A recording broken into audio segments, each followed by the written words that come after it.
তৃতীয় শ্রেণীর প্রিয় শিক্ষার্থীরা, আবারও তোমাদের মাঝে উপস্থিত হলাম আরেকটি নতুন পর্ব নিয়ে।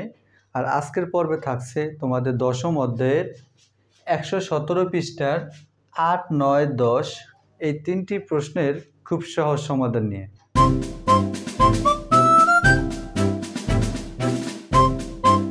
হ্যালো ভিউয়ার্স, সবাইকে জানাচ্ছি লাইসেম একাডেমির পক্ষ থেকে শুভেচ্ছা এবং স্বাগতম। আশা করছি সবাই খুব ভালো আছো। আজকে আমি তোমাদের সাথে আলোচনা করব তোমাদের দশম অধ্যায়ের তৃতীয় শ্রেণীর দশম অধ্যায়ের যে বাংলাদেশি মুদ্রাটি রয়েছে এই মুদ্রার 117 পৃষ্ঠার পর্ব 8 নিয়ে। এর আগে আমার 7টি পর্ব রয়েছে। তোমরা যদি কেউ ওই ভিডিওগুলো না পেয়ে থাকো তাহলে আমার চ্যানেলটিকে সাবস্ক্রাইব করে পাশে থাকা বেল আইকনটি বাজিয়ে রাখো, যাতে যে কোনো ভিডিও সর্বপ্রথম তোমার কাছে চলে যায়। তো আজকের ভিডিওতে আমি 8, 9, 10 এই তিনটা প্রশ্নের খুব সহজ সমাধান করব। ভিডিওটি না টেনে প্রথম থেকে শেষ পর্যন্ত আমার সাথে থাকো। 8 নম্বর প্রশ্নটি ছিল, তামান্না 35 টাকা 75 পয়সা দিয়ে একটি বিস্কুটের প্যাকেট কিনল। তামান্না এক প্যাকেট বিস্কিট কিনছে। এই বিস্কিট কিনে বিস্কিটটার দাম হলো 35 টাকা 75 পয়সা। এই বিস্কিটটা কিনে সে দোকানদারকে 50 টাকার নোট দিল। দোকানদার তামান্নাকে কত টাকা ফেরত দিল? দেখো, তোমরা যারা ছোট তৃতীয় শ্রেণীর শিক্ষার্থীরা আছো, তোমরা অনেক সময় দোকানে যাও।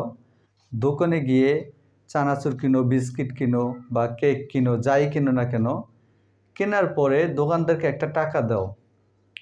মনে করো তুমি যদি 5 টাকার একটা কেক কিনো, দোকানদারকে যদি 10 টাকা দাও, তাহলে দোকানদার ওই 10 টাকা থেকে কেকের দামটা রেখে বাকি দামটা তোমাকে ফিরিয়ে দেবে। ঠিক একইভাবে এখানে সে 35 টাকা 75 পয়সা দিয়ে একটা বিস্কুটের প্যাকেট কিনলো। তো এই বিস্কিটের জন্য দোকানদারকে সে 50 টাকা একটা নোট দিল। তো দোকানদার কত ফেরত দিবে? তাহলে এই 50 টাকা থেকে বিস্কিটের দামটা বাদ দিয়ে বাকি যে টাকাটা অবশিষ্ট থাকবে সেই টাকাটাই তামান্নাকে ফেরত দেবে। তো আমরা অঙ্কটাকে কিভাবে সাজাবো? আমরা লিখব, প্রথমে লিখব দোকানদারকে দিল। প্রথমে লিখবে তোমরা দোকানদারকে দিল। কত দিল? 50 টাকার একটা নোট দিল। তাহলে 50 টাকা। দেখো, এই 50 টাকার সাথে কোনো পয়সা নেই, তাহলে আমরা পাশে 0 পয়সা ধরে নিব। তাহলে দোকানদারকে দিল 50 টাকা 0 পয়সা। এখন যে যে বিস্কিটের প্যাকেটটা কিনলো ওই দামটাকে আমরা এখন বাদ দিব। তাহলে এখানে লিখব বিস্কুটের দাম। বিস্কুটের দাম কত? 35 টাকা 75 পয়সা। তো এখানে আমরা টাকা নিচে টাকা লিখব, পয়সা নিচে পয়সা লিখব। দেখো, 35 টাকা 75 পয়সা। 75 পয়সা, পয়সা নিচে পয়সা লিখব। দেখো, এই যে 50 টাকার সাথে কিন্তু পয়সা ছিল না, আমরা পয়সা বসায় নিলাম 0 পয়সা। এখন এই পয়সাটা থেকে, এই 0 পয়সা থেকে আমরা 75 পয়সাটা বিয়োগ করব। যদি তোমরা আগে 0 পয়সাটা না দিতে তাহলে 75 পয়সা কী থেকে বিয়োগ করতে? এই জন্য এই অধ্যায়ের অঙ্কগুলো যোগ করো বা বিয়োগ করো, যাই করো না কেন, যদি কোনো টাকার সাথে পয়সা না থাকে তাহলে সেখানে আমরা 0 পয়সা বসায় দেব। এখন আমরা বিয়োগ করব। বিয়োগ করলে কত থাকে? দেখো, 5 আছে 10-এর সমান 5, হাতে আছে 1, 7 আর 1 8, 8 আছে 10-এর সমান 2, হাতে আছে 1, ওই একটা এখানে চলে আসবে। তাহলে 5 আর 1 6, 6 আছে 10-এর সমান 4, হাতে আছে 1, 3 আর 1 4, 4 আছে 5-এর সমান 1। তাহলে এই সোজা আমরা সোজা টাকা বসাবো এবং এই পয়সার সোজা পয়সা বসাবো। তাহলে আমাদের কত হলো? 14 টাকা 25 পয়সা। আর এই টাকাটা কি করবে? এই টাকাটা দোকানদার ফেরত দিবে। তাহলে এখানে আমরা কি লিখবো? সুতরাং দোকানদার, প্রশ্ন আমার চাইছে কি? দেখো, দোকানদার তামান্নাকে কত ফেরত দেবে? তাহলে আমরা লিখবো দোকানদার ফেরত দেবে, ফেরত দিল। এখানে যেহেতু প্রশ্নে দিল ছিল তো আমরা দিল লিখবো। ফেরত দিল 14 টাকা 25 পয়সা। আর এটাই হচ্ছে আমাদের উত্তর। এরপর তোমরা সোজা উত্তর লিখে দেবে যে 14 টাকা 25 পয়সা। 25 পয়সা। এরপর যদি আমরা 9 নম্বর প্রশ্নটা খেয়াল করি, 9 নম্বর প্রশ্নটা ছিল কি? দেখো, লিলি 300 টাকা নিয়ে দোকানে গেল। সে 120 টাকা 95 পয়সা দিয়ে এক জোড়া জুতা কিনলো, তার কাছে আর কত টাকা রইল? এটা খুব সহজ এবং সাধারণ একটা প্রশ্নের অঙ্ক। লিলি যেই 300 টাকা দোকানে নিয়ে গেল, সেই টাকা থেকে জুতার দামটা আমরা বাদ দিয়ে দিব, তাহলে বাকি টাকাটা তার কাছে অবশিষ্ট থাকবে। তাহলে আমরা প্রথমে কিভাবে সাজাবো? আমরা লিখব লিলি দোকানে নিয়ে গেল। তাহলে কীভাবে লিখবো আমরা? দেখো, লিলি দোকানে নিয়ে গেল,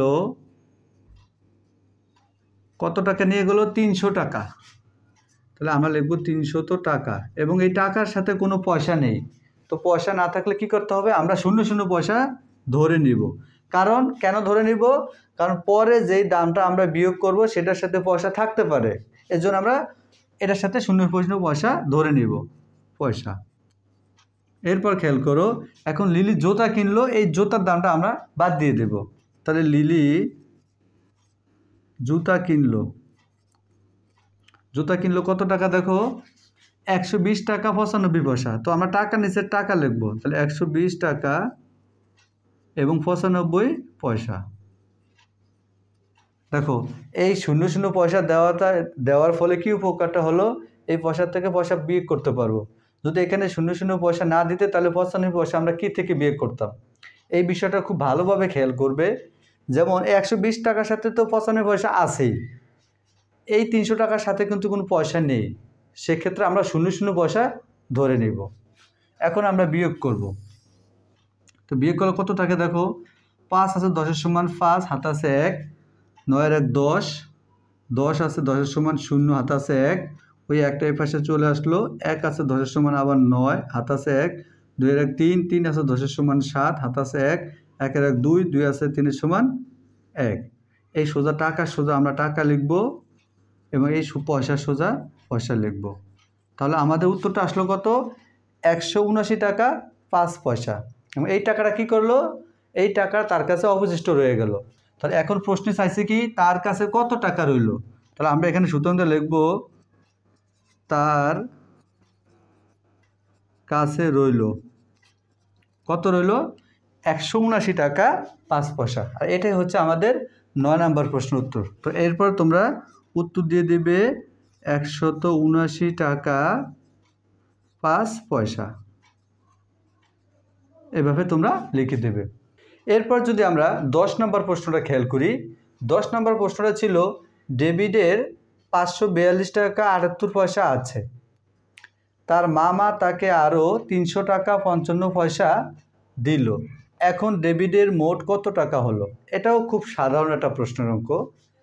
ডেভিডের কাছে ছিল 542 টাকা 78 পয়সা, এই টাকাটা ডেভিডের কাছে আছে, তার মামা তাকে আরও 300 টাকা 55 পয়সা দিল।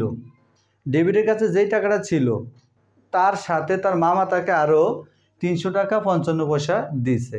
এখন ডেভিডের টাকা বাড়ছে না কমছে? অবশ্যই বাড়ছে। তাহলে বাড়লে এখন ডেভিডের মোট কত টাকা হলো? তার মানে ডেভিডের কাছে যেই টাকাটা ছিল, ওই টাকার সাথে মামা যেই টাকাটা দিল, এই টাকাটা যোগ করলেই এই সম্পূর্ণ টাকাটা ডেভিডের কাছে আছে। তো আমরা কিভাবে সাজাবো? প্রথমে আমরা ডেভিডের কাছে যেই টাকাটা আছে সেটা লিখব। এটা হচ্ছে 10 নম্বর প্রশ্নের সমাধান। তাহলে এখানে লিখব ডেভিডের কাছে ছিল কত টাকা? 542 টাকা 78 পয়সা। তো আমরা এখানে লিখব 542 টাকা 78 পয়সা। এই টাকার সাথে তার মামা তাকে যেই টাকাটা দিয়েছে সেই টাকাটা যোগ করে দিব। তাহলে ডেভিডের মামা দিল কত? দিল দেখো তোমরা এখানে 300 টাকা 55 পয়সা। তো আমরা টাকা নিচে টাকা লিখব, 300 টাকা এবং 55 পয়সা, পয়সার নিচে পয়সা লিখব। এখন ডেভিডের কাছে মোট কত হলো? এখন মোট টাকাটা যোগ করে দিলেই ডেবিট টাকাটা বের হয়ে যায়। তাহলে সুতরাং ডেভিডের মোট হলো, দেখো আমরা যদি যোগটা করি এখানে 5-এর সাথে 8 যোগ করলে 13, 3 হাত আছে 1, 5 আর 1 6, 6 আর 7 যোগ করলে 13, 13 3 হাত আছে 1, ওই একটাই পাশে চলে আসবে, 2 আর 1 3, 4 এর 4 আর 5 3 8। এই টাকা সোজা আমরা টাকা লিখব, এই পয়সা সোজা আমরা পয়সা লিখব। তাহলে আমাদের উত্তরটা আসলো কত? 843 টাকা 33 পয়সা। এই টাকাটা ডেভিডের কাছে এখন আছে। প্রিয় শিক্ষার্থীরা, আশা করছি এই 3টি প্রশ্নের উত্তর খুব সহজেই তোমরা বুঝতে পেরেছ।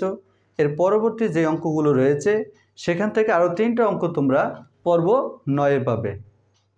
যদি আমার ক্লাসগুলো তোমাদের ভালো লাগে তাহলে অবশ্যই সবাই লাইক, কমেন্ট, শেয়ার এবং সাবস্ক্রাইব করে আমার পাশে থাকবে। ধন্যবাদ সবাইকে।